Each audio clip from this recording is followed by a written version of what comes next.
2024 has been a wild ride in real estate. And today we're looking back at the highs, the challenges, and the lessons learned. From unexpected market shifts to personal wins, we're sharing how this year shaped our investing journeys. But we're not just reflecting, we're also looking ahead to 2025. What's on our radar? What trends are we watching? And how are we planning to level up in the new year? Join us as we wrap up the year with insights, reflections, and a game plan for what's next.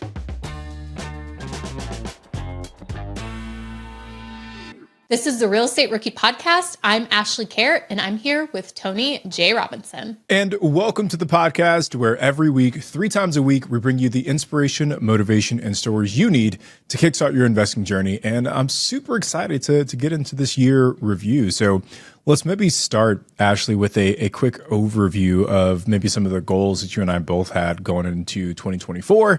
And maybe talk about what went wrong or what went well with those goals. So as you think back to this year, what was one of the big goals or some of the big goals you had, Ash? Yeah, for me, the biggest goal that I had was to purchase a lake house. So that was something that I've wanted for a while now. And I hit that goal in July. I closed on that property, but it definitely came with some challenges that I didn't expect. And definitely a lot of lessons learned in all the investing I did throughout the year. But that was my main goal, was to get a lake house, to find one, get it under contract, and to close on it. And I was able to do that.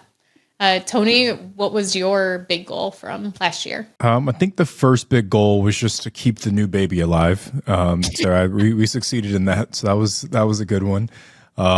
Survive raising a teenager, which I think we've done a decent job with that as well. So we got the teenager, got the baby at home, one more on the way. But no, I think from a real estate side, the biggest goal was kind of stabilizing the motel. We had closed on it like right before the end of 2023. So we knew that was going to be a big project for us going into 2024. And much like you, I think we succeeded in getting it up and running. Kind of learned a lot, I think, though, once we went live, and there were some assumptions we made about going from single family short-term rentals over to the kind of commercial side with the motel. And some of those assumptions held, some of those did not. So that was, I think, the biggest goal for us was getting that property launched. Yeah. So looking, into this past year of the lessons you learned in creating the operations, what was maybe something that, looking back now, you didn't expect and you could share with the rookie audience? Yeah, I mean, I'll talk kind of just like business level lessons, and then I'll kind of talk more specifically to the hotel. I think one of the bigger lessons that I just learned as like an entrepreneur is that there are really 2 different ways to kind of grow and scale a business. You can do it top down, or you can do it bottom up. And the top-down approach is, you're basically picking one person and saying, hey, I want you to be the guy or girl spearheading this new thing and go figure everything out. That's the top-down approach. The bottom-up approach is you do everything yourself, and then as the business grows and scales to a certain point, you can kind of offload certain tasks to other people, and you're kind of building the team up beneath you. And in talking with folks who I look up to, a lot of them encourage the top-down approach, which I think works in certain scenarios, but in other scenarios it doesn't. Like the folks who were giving me that advice, they had, I think, much bigger reach than I have, and maybe the appeal that folks, there's a bigger pool of potential people who want to go work for them as opposed to someone who wants to work for me at the size of business that I have right now. And we tried to spin off a few like ancillary businesses this year that just didn't pan out because I wasn't giving the time, attention, and energy that those folks needed to really see it through. So we briefly kind of dabbled in Airbnb co-hosting, and we kind of pulled back on that piece. And it wasn't because the person that I brought on wasn't skilled or wasn't amazing. It was because I wasn't able to give them the time and effort and energy that they needed to really put that business together. So it was a light bulb moment for me to say, hey, first, slow down. Don't try and do so much at the same time. So this year was really the year of trying to do less. But second, if you are going to kind of spin up a new business, make sure you're doing it from the bottom up so you can really make sure that whoever you bring on, you're kind of giving them the support. So again, it has nothing to do with the hotel, but you said lessons. That was a big lesson that kind of stuck with me this year as well. Tony, I could not agree more. And looking at some of my other businesses, for the liquor store, for example, it is, since we finished the renovation. We were very hands-on for the renovation, me and my partner. But once the renovation was done, we pretty much handed it off to a manager and said, run with it, figure out what you need to do, everything like that. And now here we are 4 years later, and it's becoming almost a headache for us because we never learned those processes or what's involved, and now things are coming up that we have to be engaged in, and it's definitely something I wish we could go back and we could have implemented the operations and built them out. So that's definitely been a lesson learned for myself too. And because I compared to my property management company where I went through and I've done every single job involved in the property management company. I've built out the SOPs. I've interacted to test how the systems are working. And I've been in the nitty gritty, and that is a very much well operating machine compared to, just the liquor store itself. So I think that is a really great point. And I do hear a lot of people saying, outsource, outsource, outsource, build your team. And I think that is something that isn't talked about as to the value of doing that position, building out what that position is, instead of bringing someone in and saying, here's what I want you to do, figure out the operations. And there are the integrator people who actually are very skilled, but I think you hit the nail on the head. It's when you have a smaller operation, your pool of people is limited that are actually skilled and qualified and have that skill set to come in for, what they're able to do. They can probably go to a larger company and make more money to invest in their investing. Yeah. Exactly, right? So if you want to get a real rock star type of person, it's like they're going to expect rock star compensation, which is understandably how it should be. But if that thing that you're trying to grow isn't scaling fast enough to get them there, there's kind of the rub. So that was definitely a big lesson that I learned this year. The last point I want to touch on that too is I actually had a position where I was giving it to somebody. I was doing this for another investor, and I said, there's more opportunity, go with this, grow with this. I don't want to take it on anymore. And so when I interviewed someone, they said to me, well, I have a mentor or someone to guide me. And I said, no, this is on your own. You have to make decisions on your own. And they declined the job because they didn't have that type of mentorship. And I just highly respected that person because they knew that they wouldn't excel in that position or succeed in it without having someone to guide them and mentor them too. So I think that could be a great question when interviewing people is how much of my time are you going to need? Do you expect mentorship and things like that? And I've failed as a leader in those parts of not being there to respond to questions and making decisions and things like that too. Yeah, it's such a good point. And I also respect that person for having that foresight to know that, hey, I may not be set up for success if I don't get A, B, and C. I love that. I think the other, and again, just kind of bigger business lesson that I learned this year was it's super important to make sure that not only, and this is maybe more so related to my industry, but I'm sure it can probably apply to long-term flipping, whatever it may be. But as important as it is to kind of set money aside for reserves, it's also important to set money aside for experience improvements in the short-term rental industry. There's this, and I've shared this story before, but there's this all-inclusive resort this year, and I like to go to in Mexico. And almost every time we go there, they're always doing something to improve the place. It could be big, could be small. Small things like, they're replanting plants, they're repainting handrails, they're, whatever it may be. Small things that maybe you don't notice, but that still keep the place feeling fresh.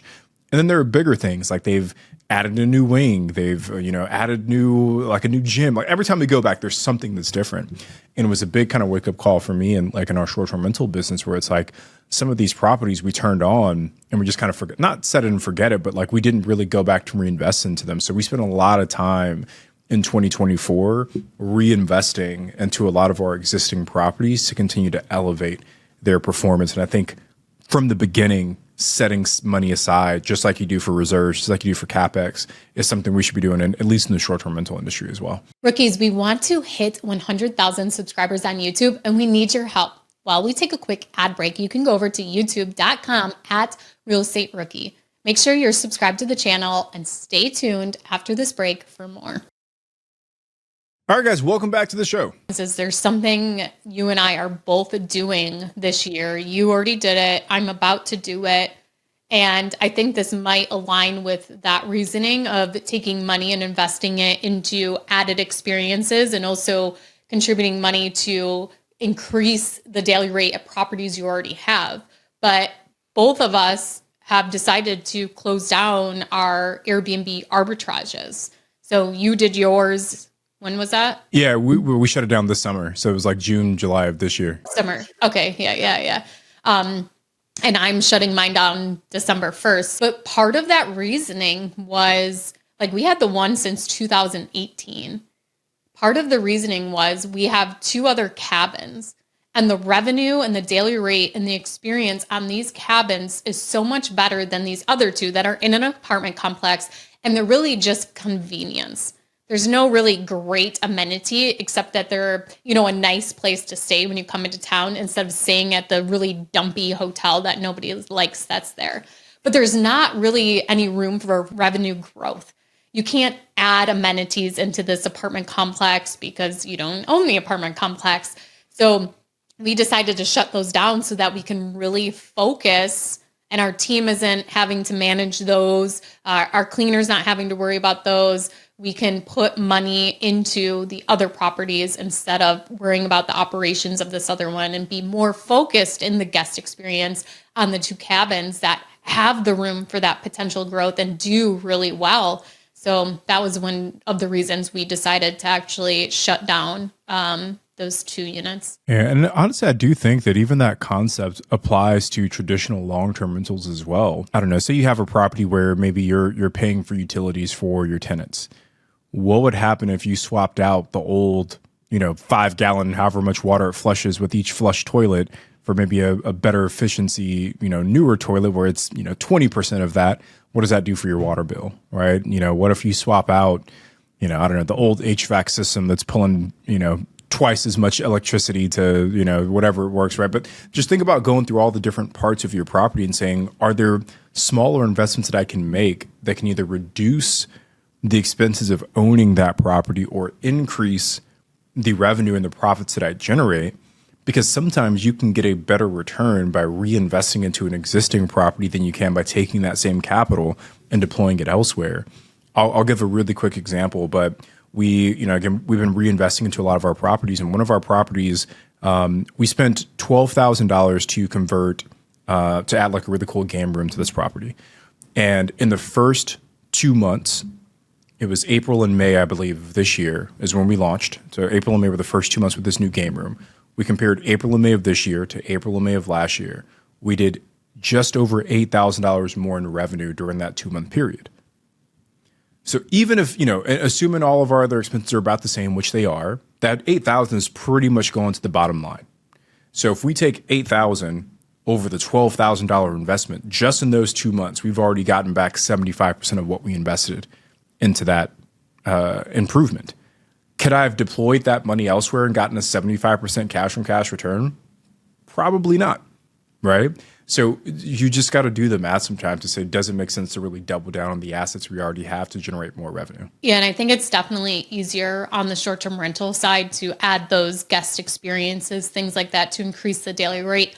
But there definitely is on the long-term rental side too. So for example, you mentioned maybe putting in, an HVAC system that's more energy efficient, so the gas bill isn't as high. I mean, that's something you can advertise as this is a high efficiency furnace, the building's well insulated.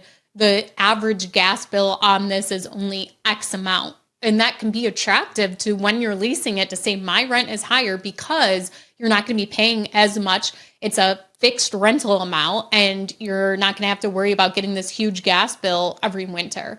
Or I have a property where I pay all of the utilities in it, where the utilities aren't separated for the tenants. And that would be a huge saving cost if I went in and I decided to do some improvements that are more energy efficient onto this property. It would eliminate my bottom line.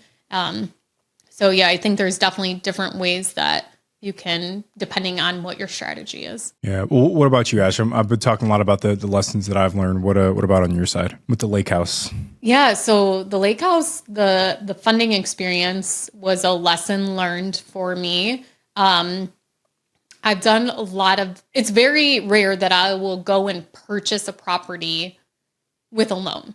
I'm usually using cash, my lines of credit, private money, even hard money I've done. But to go out and get a bank loan to make a purchase was very different. So when I found this lake house, I found it a Saturday night. There was 3 of them I saw, and I sent them to an agent. I also used an agent that I didn't know at all. I literally clicked on one on Zillow. You fill out the form and say, connect me with an agent. I was just curious as to what it would, and I was like, you know what, I'm just looking at showings. That same night, the agent called me, got me into showings the very next day. So that was a wonderful start.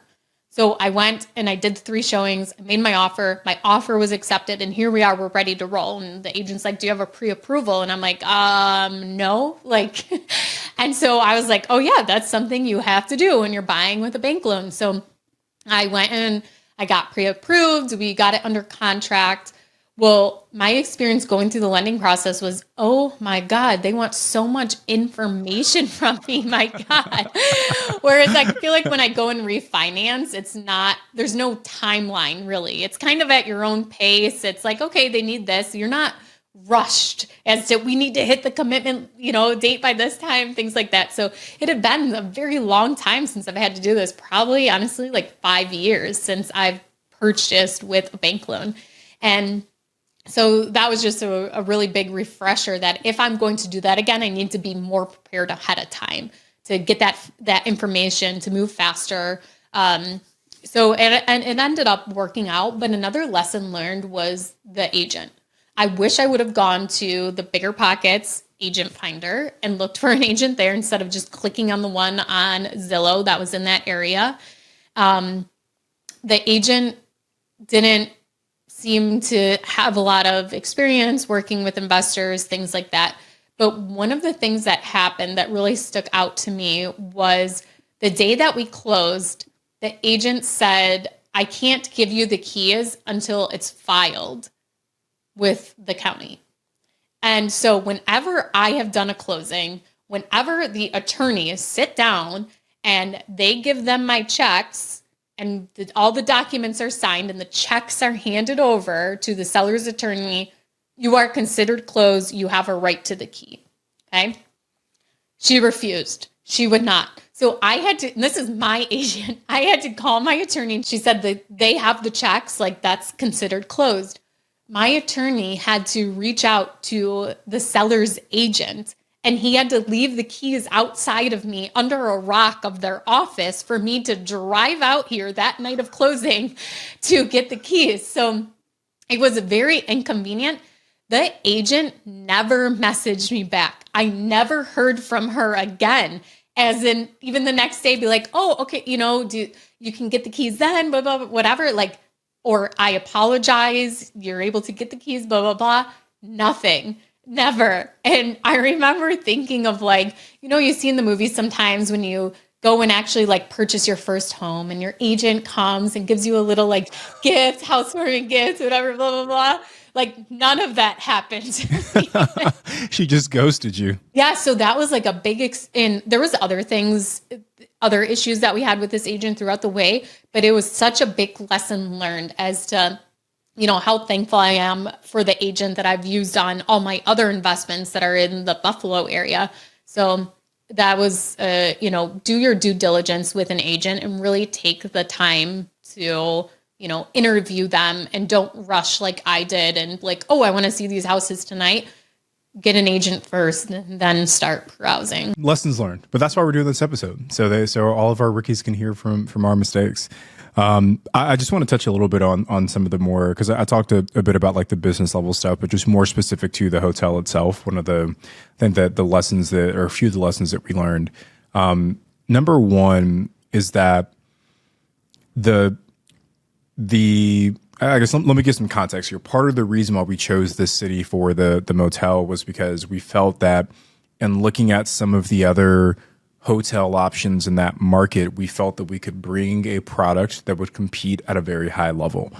And the purchase price, the seller financing, all the terms of the deal were fantastic. The one thing that we did not do our due diligence on was the available labor pool in that market. Now, I don't know if it would have shifted whether or not we would have said yes. I think we still would have bought the deal, but we would have potentially approached the labor from a slightly different perspective, because we're recording this right before Thanksgiving, November 2024. We launched the hotel in late April. And since then, we are now on our fourth on-site manager. So we had the on-site managers that we inherited. They quit 2 weeks into the job. We replaced them with someone that we moved out from California. They were fantastic, did everything the right way, but then the girl, there was a couple, the girlfriend ended up getting pregnant. They had to move back to California. That was, I think, 90 days in. Replaced them with someone else who we found through a recommendation. He was probably the worst hire that we could have made. We ended up having to let him go, and then we had to replace him with someone else who we found just through like general job board type posting. And they've been off to a really decent start. So we feel like we've got a good long-term solution. But I think for us, we had 4 months while we were in rehab. And I think I probably would have vetted the folks that we inherited maybe a little bit more, and maybe tried to lay a stronger foundation to find someone who we felt comfortable scaling with, because it definitely did give us some headaches during the peak season when we had our weakest person of the four as the on-site manager there. So definitely some lessons learned around that piece. Well, I think too, when you're transitioning the complete operation of the motel too, you have people who have worked there for a long time, set in their ways, and they're used to everything being a certain way. And then you come in and change everything. Like, change is hard for a lot of people, especially in their job. And I think that's very common to see turnover from when you're completely changing a business model. You know, the change that, you know, there's a lot of turnover within a company when that happens. There is, and we've been subject to that. So, you know, four managers in, what is that, 7 months? That's not easy. But like I said, I think we found like a good long-term solution there for us. All right, Ricky, so we have to take one final ad break, but we'll be right back after this. Okay, and let's jump back into today's episode. Yeah, I guess another lesson that I could touch on too is my flip house. So I've only done a flip partnering with James Daynard from On the Market podcast. And, you know, I'm more just bringing capital to the deal, and he runs the flip, takes care of it, does the flips in his, you know, market of Seattle. So I bought my first flip in May of this year. And I hired my general contractor that had done smaller remodels for me. He did some apartment turnovers for me, and it worked out great. It was a great process. Everything was good. So I hired him for this. One thing that happened throughout the course of this was at closing. So it was, the property went under contract right away. It was over asking that we got. Everything was great. This was one of the most passive investments that I've done, where my contractor took care of a lot. I barely had to do anything for this project. I picked out tile, basically. So once we're under contract and we're set to close, the seller's attorney or the purchaser's attorney asked for the sump pump inspection. I have no idea what this is. I mean, I know what a sump pump is, but I've never asked for a certification from anyone before. Come to find out, the city, the town that this property is located in, anytime a property transfers hands, if there's a sump pump in the basement, there needs to be a certification done, unless the certification was done in the past 2 years. When I purchased the property from the people I bought it from, this was never done. As to whose fault that is, it's still unknown. Was that my attorney's fault? Was it the town's fault? Was it my agent's fault? Which I definitely don't think hers, but I was not knowledgeable about this, and so I did not know to ask. So on my part too, if you're going to be investing in a city, you should know more about the code and the rules that go along with actually purchasing a house in there. So I call the city and say that I need to make a sump pump inspection. Their next appointment is not for 3 more weeks. So this is going to delay my closing by 3 weeks, which puts it closer to when my private money loan is due, which makes me very uncomfortable. And then it also, I'm paying holding costs for another 3 weeks on this property. And it just the interest payment, I think, ended up being $55 a day. But then you get, the utilities, all the other stuff, the lawn care, the insurance, the property taxes allocated for each day you're holding it. And it starts to add up. My agent was amazing, and she made so many phone calls. Again, back to my agent lessons of the year as to my agent has done a lot of deals, very well known in the area, and has a lot of connections in her network. Ended up a couple of years ago, she sold the house next door to the one that I was selling. And the guy that lived there actually had a best friend that worked in code enforcement there. And she made a phone call to him, and he called his friend, and we got the inspection moved up. Then the inspection fails. There's issues. And I am like, oh my God. And they're like, you need to have the reinspection once the repairs are done. I call my contractor. He calls the plumbers that did some of the work in there. They get out there the same day. So it's like this is working out so amazing that I have this agent that has these contacts. My general contractor has these contacts that are making me a priority. They've never met me. They don't know anything about me. And all of this is aligning because of the amazing people that I've put on my team to make this deal work. And so it ends up being $300 repair. We get the inspection done the next day, and we're ready to roll. We're ready to go. We get the closing done. Everything is wrapped up. But let me tell you, that was a very stressful time period. But I've learned a lot through that experience as to it. My contractor may have been a little bit more expensive than other contractors, but he's worked in that area. He has the network, he has the connections, and that really, really pulled through to make this, property to close on time. $300 isn't too bad, right? No.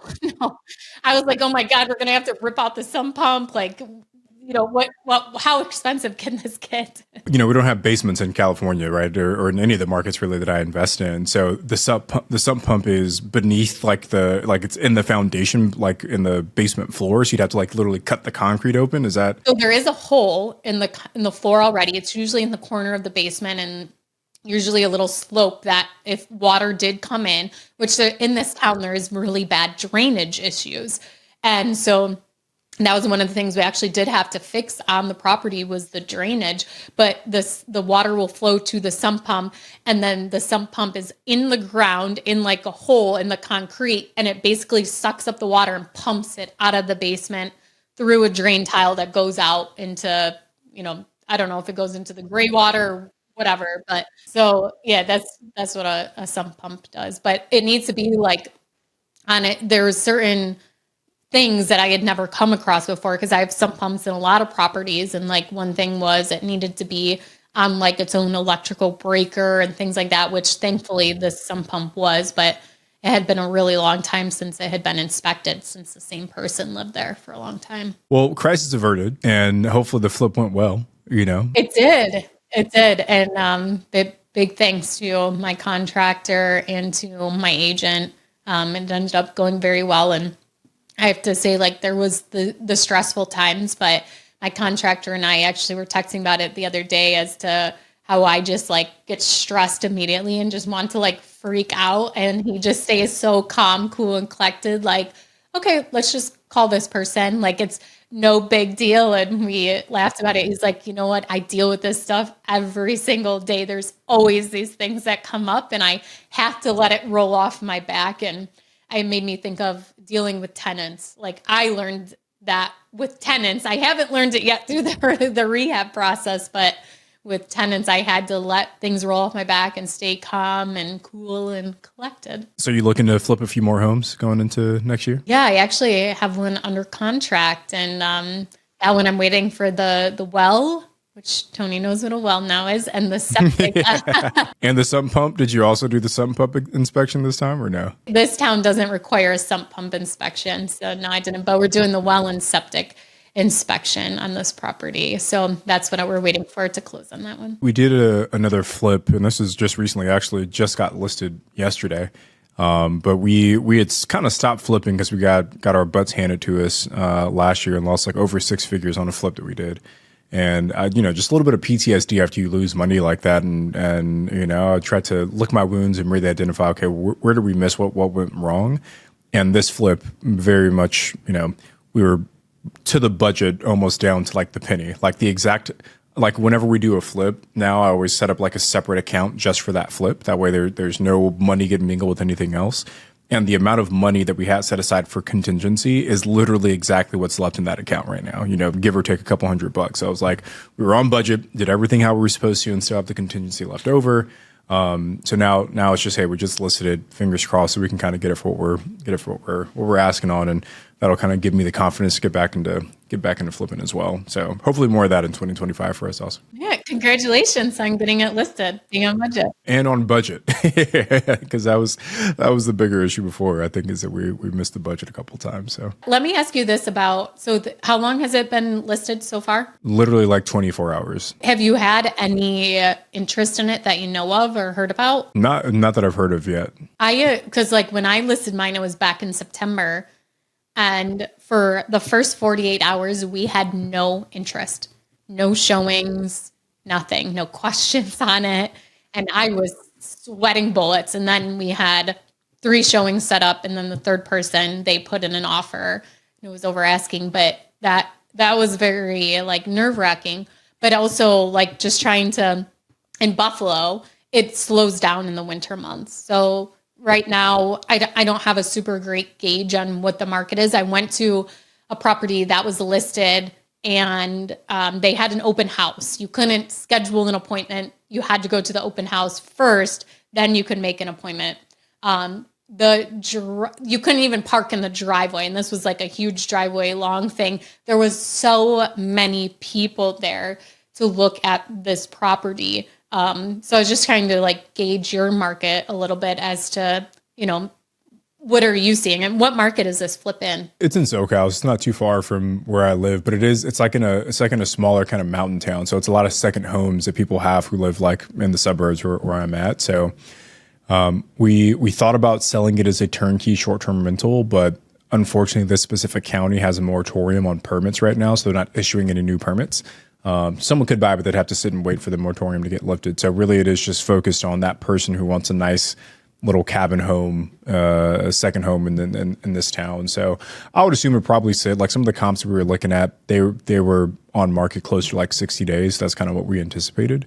When I underwrote the deal, I had us at, I think, an 8-month hold period, and we wrapped rehab in 6 weeks, I think. So I'm giving ourselves a lot of time for potentially selling this thing just to make sure that, we still got some breathing room there. So. Okay. And you never did a flip before in this market, right? Not in that specific city. First time. So this timeline is amazing.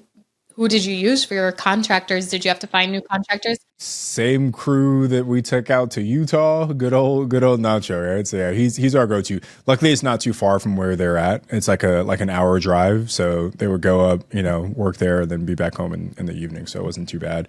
But part of what, Sarah and I have talked about this before as well, is like, I think we almost use that crew as a crutch. And I think what we really want to do, at least going into next year, is just force ourselves to use a different crew, because we've tried different crews in the past and didn't work out either time.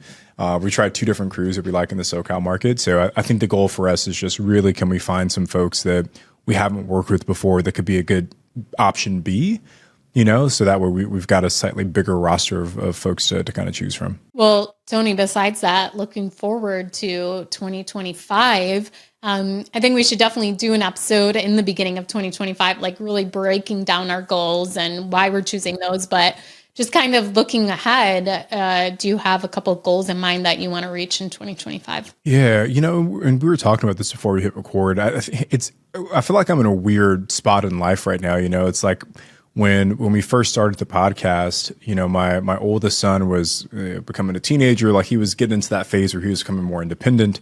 I think Sarah and I had a little bit more freedom as parents because, he's driving out, doing different things that don't necessarily require us. He's got friends and trying to spend more time with them. But now that we're kind of starting over with more younger kids coming in, I feel like it's forcing us to maybe slow down and recalibrate a little bit. So before I had very aggressive goals, and like, hey, I want to scale. But I'm starting to kind of swing that pendulum back in the other direction now as the younger part of our family is coming into focus. So anyway, all that to say that I think for us, the goal in 2025 is if we can pick up one additional commercial property, hotel, motel, that would be fantastic. Flip maybe one house a quarter, nothing super crazy.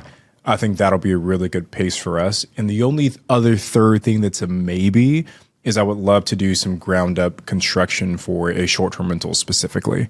We interviewed Chase on this podcast a few episodes ago, and he's actually a neighbor of mine, and he and I have kind of kept in touch, and he's doing some amazing new build short-term rental construction. So I think that is on the board for 2025 as well. So single family development, short-term rental, another commercial property, and then flip a couple more houses in 2025. So that's the goal. What about for you, Ashley? Yeah. The first thing is for the flip that I have under contract. I actually had it under contract 1.5 years. It was from an estate. The person had passed away.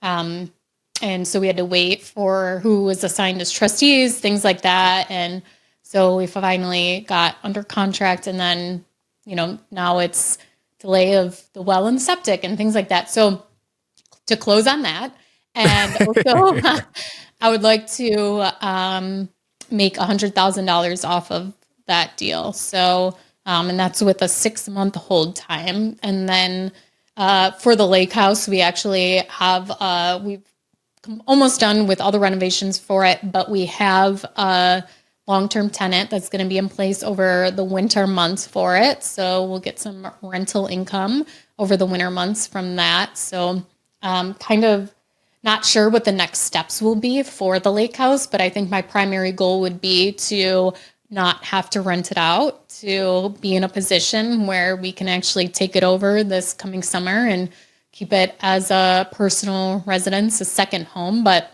I'll have to figure that piece out. So those are kind of the two big things. And then just systems and processes and operations. Like, I just love going in and building out, how to make things more efficient and effective. So just like you, Tony, I can spend more time with my kids. And when we talked about in the very beginning is not just saying, hey, take this over and then letting it go. And as time goes on, you find out maybe it's not even done the correct way, but me actually taking the time to build out the framework of how I want someone to do something and kind of give it from there. And then they take their experience and make it even better. But yeah, so those are kind of the big things is rebuild, build out better operations and continuously make them more efficient and spend time with the kids. I mean, that's been one of the best things about being a real estate investor is being able to, I drive them to school every single day. I pick them up most days. But yeah, having all that time to be able to spend with them and do different things and travel together. Well, it feels like next year is shaping up to be a good one for both of us. And I hope for all the rookies that are listening, so many people, actually, I think, assume that because we're the voices behind the podcast that everything just goes right on everything that we do. But just like every other real estate investor that's out there, as Ash and I are continuing to scale up our businesses, there's lessons that we're learning. There's failures and setbacks that we experience, and there's wins as well. But it's just a matter of continuing to put one foot in front of the other and taking those lessons and allowing them to help turn you into a better investor, not to necessarily discourage you from investing at all. So I think that's the goal of today's episode, is to share the wins, the losses, the lessons learned, and that we're still looking forward optimistically into 2025. And I think part of it too is that not getting too cocky when you have overcome these hard hurdles, like, oh, if I overcame that, I could take on anything. And the last thing I want to say to kind of wrap up the 2024 goals is Tony and I do have a goal this year to hit 100,000 subscribers on the Rookie YouTube channel. So if you're not already, try to head over to the Rookie YouTube channel and hit subscribe. We also have some exciting things coming for 2025 to build out the rookie community. One of those first things is doing in-person podcast recordings. So we're doing one at the end of this year, and hopefully many more. We can actually chat with investors in person, but we just want to continuously grow the rookie community because each and every one of you deserves the opportunity to have build wealth for your family and have the option for financial freedom. And every time you learn, you're sharing your knowledge with the people around you, and it's just growing and growing the rookie network. So we just want to thank all of you for a wonderful 2024, and can't wait to see what the rookie community does in 2025. I'm Ashley, and he's Tony, and we'll see you guys on the next Real Estate Rookie episode.